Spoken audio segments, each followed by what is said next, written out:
ఆదిలాబాద్ జిల్లాలోని మున్సిపల్ పార్కులో గల అమరుల స్తూపానికి నివాళులర్పించారు. ఈ కార్యక్రమంలో జిల్లా మాజీ సైనికులు, హిందూ ధార్మిక సంఘాలు పాల్గొన్నారు. 2019లో జమ్మూ కాశ్మీర్లోని పుల్వామాలో అమరులైన జవాన్లను గుర్తు చేసుకుని వారి ఆత్మకు శాంతి కలగాలని ఆ భగవంతుని ప్రార్థించారు.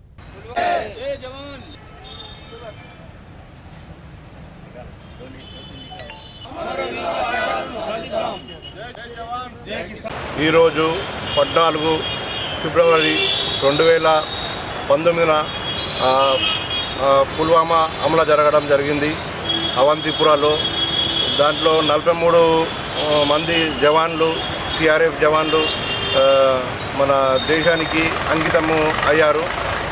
అదే సందర్భంగా ప్రతి సంవత్సరం ఆదిలాబాద్లో మున్సిపాలిటీ ఇక్కడ కార్గిల్ దివస్ స్తూపం దగ్గర ప్రతి సంవత్సరం ఇలాగనే వాళ్ళకు శ్రద్ధాంజలి వాళ్ళకు అర్పిస్తున్నాము.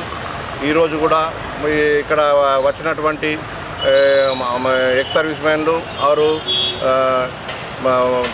ప్రమోద్ గారికి, సనాతన హిందూ ఉత్సవ సమితి ప్రమోద్ కుమార్ గారికి, ఆరు కందుల రవి గారికి, వాళ్ళ సభ్యులందరికీ, మాజీ సైనికులకు అందరికీ కృతజ్ఞతలు చెప్తున్నాను.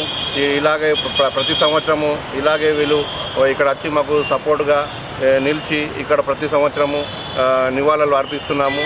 ఇవాళ అందరూ మన భారతదేశంలో మోదీ గారు, రాష్ట్రపతి గారు, అక్కడ మన డిఫెన్స్ ఆర్మీ జవాన్లు, సిఆర్పి జవాన్లు అందరు దేశంలో అందరూ ఇవాళ నివాళులు అర్పిస్తారు.